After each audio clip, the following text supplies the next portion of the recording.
Hello dear students, welcome to my channel Jiya tutorial.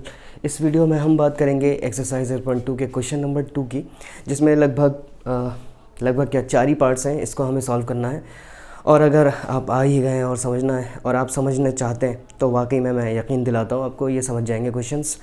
तो इसमें 4 part है। पहले पार्ट से शुरुआत करूँगा और आपको दिख रहा है कि सर यहाँ पे साइड तो है नहीं, यहाँ पे है। समझाने का काम मेरा है और समझने का काम आपका है। तो आप वाकई में समझना चाहते हैं तो आप समझ सकते हैं। तो पहली हम शुरुआत करेंगे जैसे कि दिया हुआ है 2 tan theta 1 + tan square theta किसके बराबर होगा। 4 ऑप्शन है हमारे पास, sin 60, cos 60, tan 60 and sin 30। तो ये चीज़ कैसे आएगी, ये चीज़ पहले हम सॉल्व करेंगे और हमें मालूम होनी चाहिए tan 30 कितनी होती है और tan स्क्वायर 30 कितना होता है। ठीक है, तो आपको मालूम होगा tan थीटा जो होता है वो sin theta by cos theta के बराबर होता है। ठीक है, मैं ये बता रहा हूँ कि आपको अगर याद नहीं हो तो कैसे, अगर आप cos और sin से ही निकाल सकते हो तो ये sin 30 अपॉन cos 30 से निकल सकता है।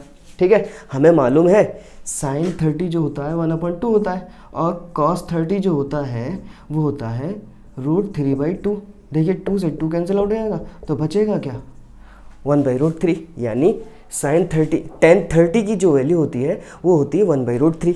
अब मैं क्या करूँगा, मुझे वैल्यू पता चल गई, अब मैं सारी वैल्यू पुट कर दूंगा इसके अंदर। जैसा कि दिया हुआ है 2 tan 30 divide by 1 + tan square 30। ठीक है, तो 2 × tan 30 हमने निकाला 1/√3 के बराबर है। 1 + अगेन 1/√3 और देखिए स्क्वायर है तो यहाँ पे स्क्वायर कर देते हैं। तो ये तो मल्टीप्लिकेशन में 2/√3 हो जाएगा और यहाँ क्या हो जाएगा, यहाँ हम ब्रैकेट ओपन करेंगे तो ये हो जाएगा 1 और √3 का स्क्वायर होता है 3। ठीक है, तो यहाँ पे क्या करेंगे, हम इसको रिजॉल्व करने के लिए एलसीएम लेंगे। तो 1 और 3 का एलसीएम 3 ही होगा, तो जिसके नीचे कुछ नहीं होता वो एलसीएम उससे मल्टीप्लाई होता है। तो 3 × 1 = 3 और 3 डिवाइड बाई 3 1 आता है और 1 × 1 = 1 होता है। और इसके ऊपर ऑलरेडी क्या है 2/√3 है। ठीक है, जब मैं फर्दर आगे जाऊँगा 2/√3 डिवाइड बाई तो ये हो जाएगा 4/3। ठीक है, जब मैं इस कंडीशन को सॉल्व करूँगा तो ये कैसे लिख सकता हूँ, मैं इसको लिख सकता हूँ 2/√3 इंटू ये क्या हो गया, रेसिप्रोकल हो जाएगा। ठीक है, 2 से 2 कट जाएगा और ये जो है दोबारा मैं ऊपर की तरफ जाता हूँ। ठीक है, यहाँ तक आप सीक्वेंस में चलते रहो मेरे साथ और समझते रहो। ठीक है, जहाँ दिक्कत हो मुझे बता दो और समझ में आता रहे तो सब्सक्राइब भी करते रहना प्लीज़, है ना। तो मैं ये कह रहा हूँ मेरा यहाँ पे बचा है 1/√3 और यहाँ बचा है 3/2।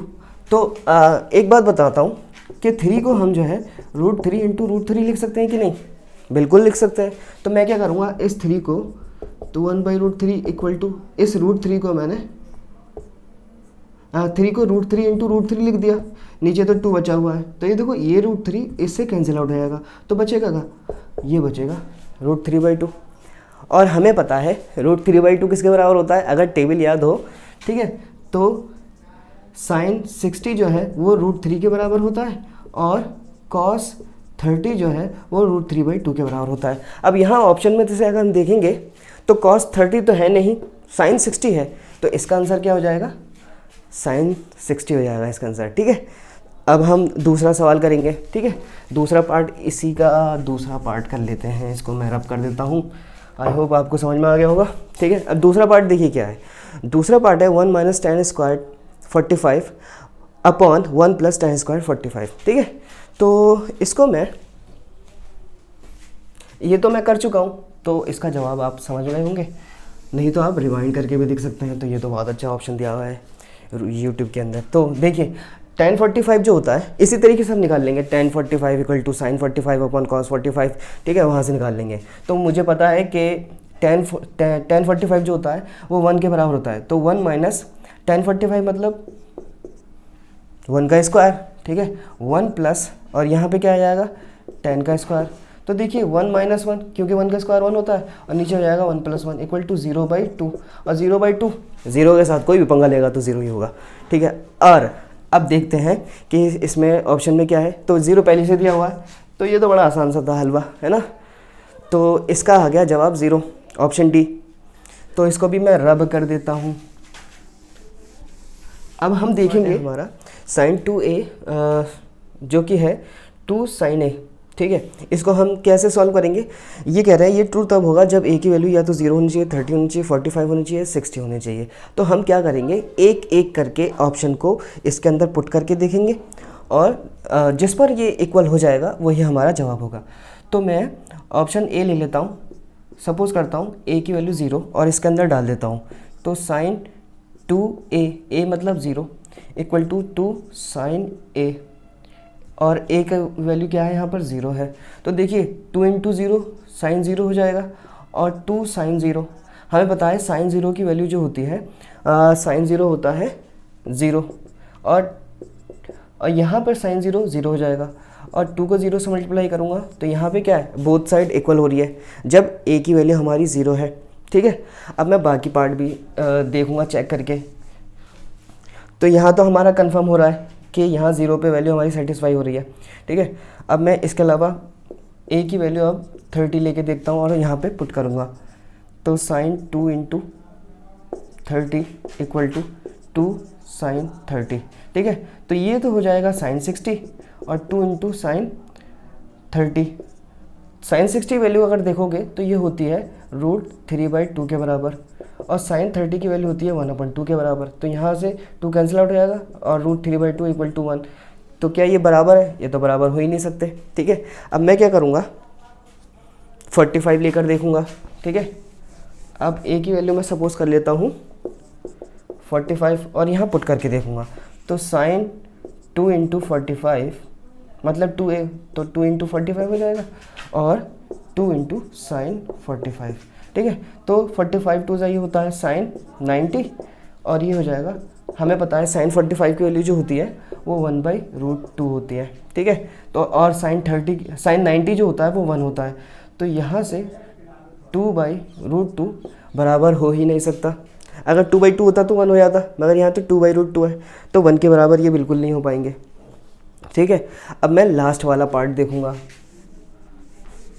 लास्ट पार्ट जो है a की वैल्यू 60 लेकर इसके अंदर रखूँगा अगर मैं, sin 2 + a यानी sin 2 इंटू a की वैल्यू 60 लिया हमने एंड 2 sin 60। ठीक है, तो ये तो हो जाएगा sin 262 120 हो जाएगा और ये हो जाएगा sin 60 की वैल्यू होती है √3/2। ठीक है, तो ये तो कैंसिल आउट हो गया, यहाँ बचा √3 और sin 120 क्या होता है, sin 120 को हम 90 + 30 लिख सकते हैं।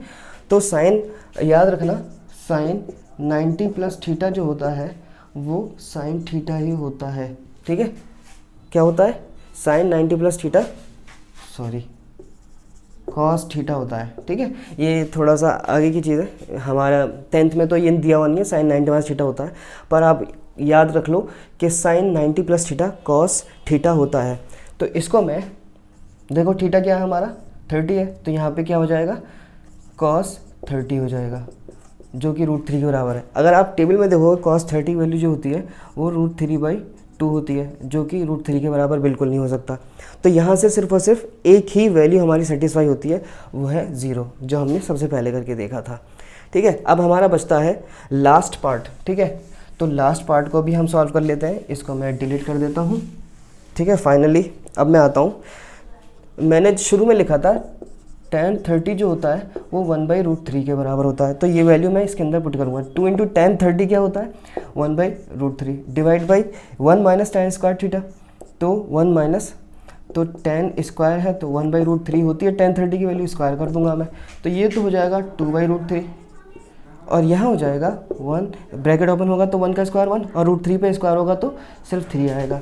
तो फर्दर मैं आगे बढ़ूँगा तो ये हो जाएगा हमारा 3, और जिसके नीचे एलसीएम नहीं होता है जैसे 1/1 है तो ये डायरेक्ट इससे मल्टीप्लाई होगा 3 और -1, और फर्दर मैं आगे बढ़ूँगा तो ये हो जाएगा 2 - 3 - 1 2 n/3, और आगे बढ़ूँगा तो इसको लिख सकता हूँ मैं, ये रेसिप्रोकल हो जाएगा 3/2 लिखा जा सकता है, तो ये इससे कैंसिल आउट हो जाएगा, और इस 3 को मैं √3 इंटू √3 लिख सकता हूँ डिवाइड बाई 3, तो ये क्या आ गया √3 के बराबर होगा। ठीक है, हमें पता है √3 की वैल्यू जो होती है tan थीटा के अंदर आती है और cot थीटा के अंदर आती है। तो tan 60 पर √3 होता है और cot 30 पे √3 होता है। तो देखते हैं कौन सा ऑप्शन इसमें दिया गया है। तो कॉट तो है नहीं, मगर हमारा tan 60 दिया हुआ है, तो इसका मतलब इसका जवाब ऑप्शन सी होगा। ठीक है, तो उम्मीद करता हूँ आपको ये समझ में आया होगा। अगर समझ में आया होगा तो please subscribe to my channel, और नहीं आया है तो हो सकता है नहीं आया हो तो कमेंट करके ज़रूर बताएं, और मुझे कमेंट करके ही तो बताएंगे, तभी तो हमें पता चलेगा कि आपको नहीं समझ में आ रहा है, कहाँ आप अटके हुए हैं। Thanks for watching my videos.